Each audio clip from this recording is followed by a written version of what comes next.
তাহলে যে কথাটা বলছিলাম যে আর্থিক ক্ষমতা অর্থাৎ একটা দেশের অর্থনীতি সংক্রান্ত যা যা ডিসিশন একমাত্র পার্লামেন্টারিয়ানরাই নিতে পারে।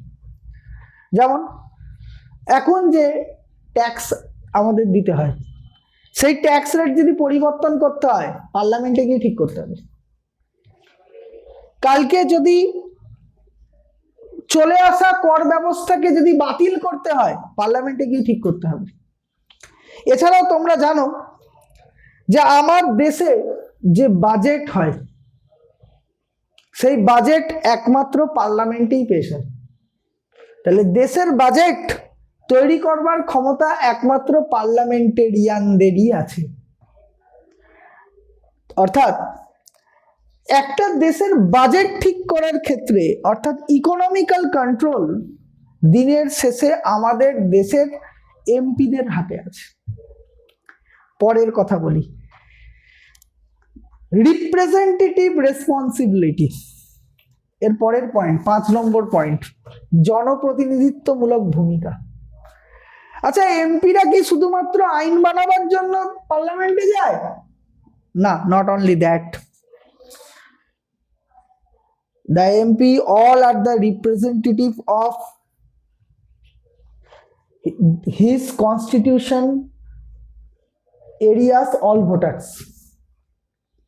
তার কনস্টিটিউশন এলাকার সমস্ত ভোটারের সে জনপ্রতিনিধি, তাই তো? অভিষেক ব্যানার্জি এই ডায়মন্ড হারবার লোকসভার যত লোক আছে তার জনপ্রতিনিধি।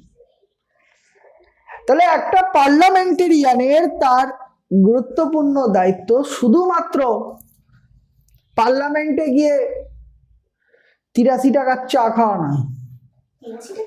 হ্যাঁ, ঠিক আছে।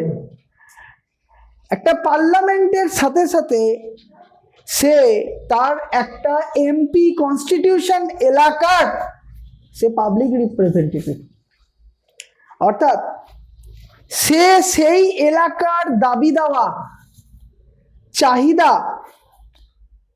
একজন এমপি হওয়ার সুবাদে সংসদে তুলে ধরার দায়িত্ব তার। মোদ্দা কথা হচ্ছে ও তো তুলেছে, হবে কি হবে না পরের কথা, ও তো তুলেছে, এর আগেও যারা ছিল তারাও তুলেছে, ঠিক আছে? তাহলে এলাকাবাসীর দাবি দাওয়া তুলে ধরার দায়িত্ব এমপির। তাহলে এমপির কাজ শুধুমাত্র পার্লামেন্টে গিয়ে ভাষণ দেওয়া নয়। প্রত্যেকটা এমপি তার কনস্টিটিউশন এরিয়ার, তার কনস্টিটিউশনাল এরিয়ার সে পাবলিক রিপ্রেজেন্টেটিভ। সেই অঞ্চলের মানুষের দুঃখ দুর্দশা, সেই অঞ্চলের মানুষের দাবি দাওয়াকে পার্লামেন্টে তুলে ধরার দায়িত্ব সেই অঞ্চলের এমপির। তার জন্যই তোমায় পাঠানো হয়েছে। শীতকালীন অধিবেশন চলছে, ঠিক আছে? তাহলে যেটা আমার বলার কথা, পরের কথা, যে লোকসভায় কোনো সদস্য উইদাউট এনি রিজন যদি কোনো কজ যদি ইন লেটার না দেখাতে পারে তাহলে 60টি সভার অনুপস্থিতি যদি হয়ে যায় তাহলে তাকে শূন্য আসন বলে বিবেচনা করা হয়। তার মানে স্কুলের মতন 60টা যদি তোমার অ্যাবসেন্ট হয় তাহলে সেখানে তোমার শূন্য আসন বলে তোমাকে ধরে নেওয়া হবে। আমরা বলতে পারি এরপরে এমপিদের কিছু আদার্স পাওয়ার্স আছে, আমি একটু বলি।